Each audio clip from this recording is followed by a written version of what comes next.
नमस्कार। कैसे हैं आप लोग। आज हम बात करेंगे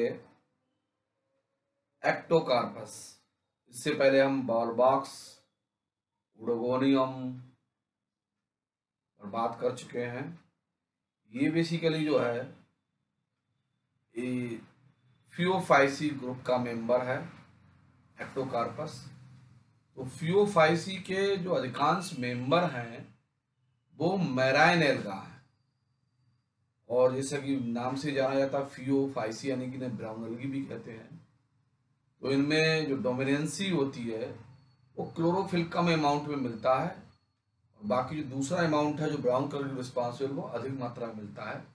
इसलिए ये जो हमारे एल्गा है वो ब्राउन कलर के हमें दिखाई देते हैं। तो इसके बाद हम करेंगे, ये देख सकते हैं किस तरीके से बॉटम पर मिलता है सबस्ट्रेटम से चिपका हुआ, और इसमें इरेक्ट और प्रोस्ट्रेट सिस्टम दोनों कंडीशन अवेलेबल होती हैं। मल्टी सेलुलर होता है, और एक स्मॉल प्लांट लाइक हमें जो है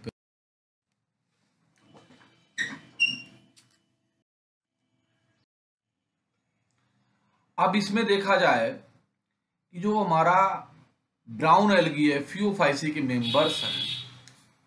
समय समय पर क्या होता है कि जो स्टडी चलती रहती क्लासिफिकेशन की है, अब इसको क्लोरोफाइसी के दो ग्रुप में रखा गया था, Chlorophyceae and Rhodophyceae.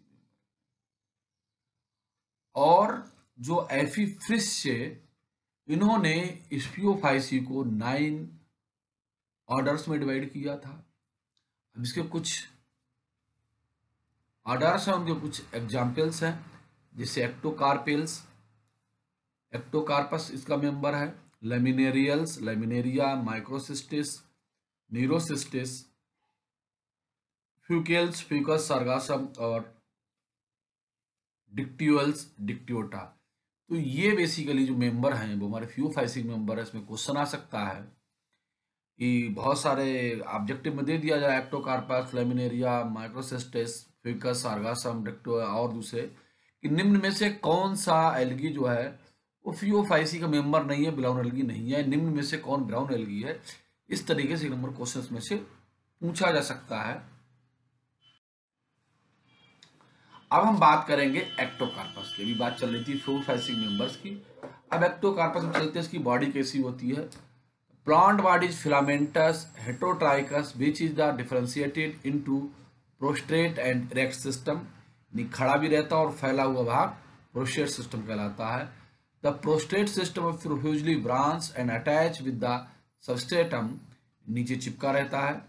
Some species like Ectocarpus proliferate, develop the multicellular hairs from the prostate system. The erect system develop from the prostate system, which remains free floating in much branched and well developed. Both the main axis and branches are uniseriate, but lower part become multiseriate.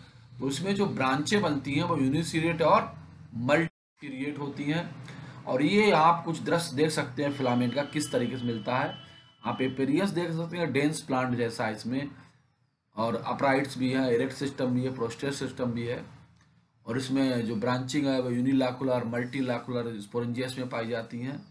और उसी तरीके से आप इसमें cell wall भी देखते हैं, cytoplasm है, इसमें क्रोमेटोफोर्स है, पाइनोइड पार्टिकल्स है, न्यूक्लियस इसमें पाया जा रहा है। तो आप देख सकते हैं इसमें कुछ हैबिटाट्स हैं, प्लांट के सिस्टम्स दे रखे हैं अलग अलग तरीके से। वहाँ पे माइक्रोस्कोप में भी कल देखा था, उसमें ब्राउन कलर कलरफुल आपको दिख रहा था, रेडिश स्पोरेंजिया दिख रही थी इसमें। The cell wall are rectangular cylindrical. Cell wall is differentiated into outer peptic and inner cellulosic layers. The characteristic gelatinous substance present in the cell wall is composed of algin and fucodin. The inner two wall, the cell membrane present which encircles protoplast. The protoplast contain one central nucleus and many chromatophores. Protoplast में इसके कई सारे जो होते हैं, एक nucleus और कई क्रोमेटोफोर्स पाए जाते हैं। Number and shape of chromatophores varies with species.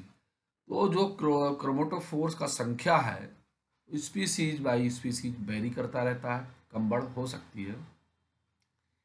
They may be ribbon shaped, band shaped, discoid and are the associated with pynoid particles. तो ये रिबन शेप्ड भी हो सकता है, बैंड शेप्ड भी हो सकता है, साथ में पाइनॉइड पार्टिकल्स भी पाए जाते हैं। ये कुछ स्ट्रक्चर है जो आप देख सकते हो किस तरीके का स्ट्रक्चर हमें जो है स्लाइड्स में दिखाई देता है। और ये स्ट्रक्चर ही आपको, ये 5 स्ट्रक्चर हैं जो आपको डायग्राम में प्रैक्टिकल बुक में बनाने हैं आपके, ये इंपॉर्टेंट है इसमें। The photosynthetic pigment chlorophyll a, chlorophyll c, beta carotene and fucoxanthin. Fucoxanthin makes chlorophyll and gives characteristics brown color. Cytoplasm contain many vacuoles which are called physotes. The physotes contain polyphenols, probably function as lysosomes.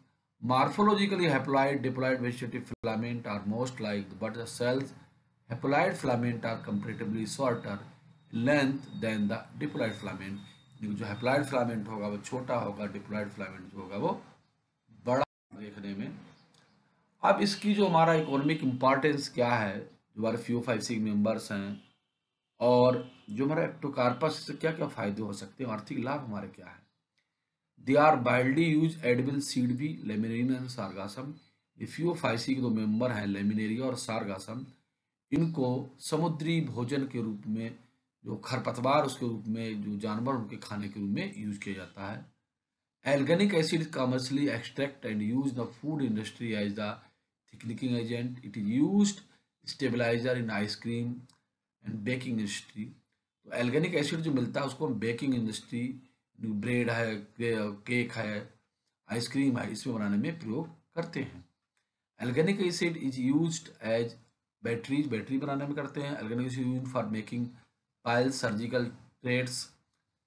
Several species are used as fertilizer, खाद के रूप में करते हैं। Kelp is used for producing soda ash. It is used in the production of soap and glass.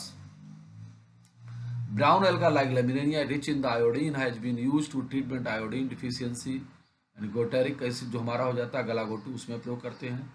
They have been used for the medicinal purpose. Sodium laminarian sulfate is and the anticoagulant. They also have antibiotic and बर्मी property. तो इस तरीके से group के जो members हैं और जो ग्रुप के एल्गी हैं वो बहुत ही इम्पॉर्टेंट हैं, उनको बहुत ही यूज किया जाता है। अब इसका इकोलॉजिकल रोल क्या है एक्टोकार्पस का?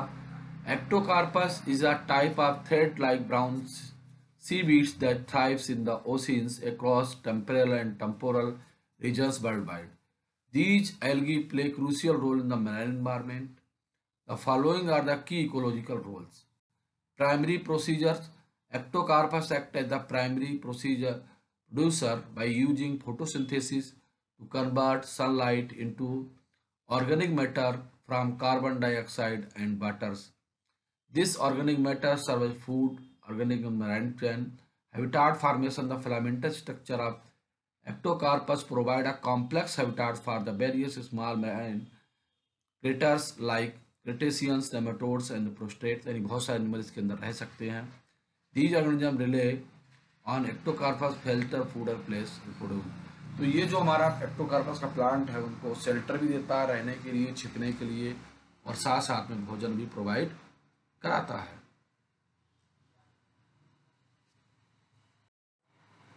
इसके अलावा क्या food supply, the same herbaceous face invertebrates food Ectocarpus as part of the diet, और उनके जो भोजन का एक हिस्सा है।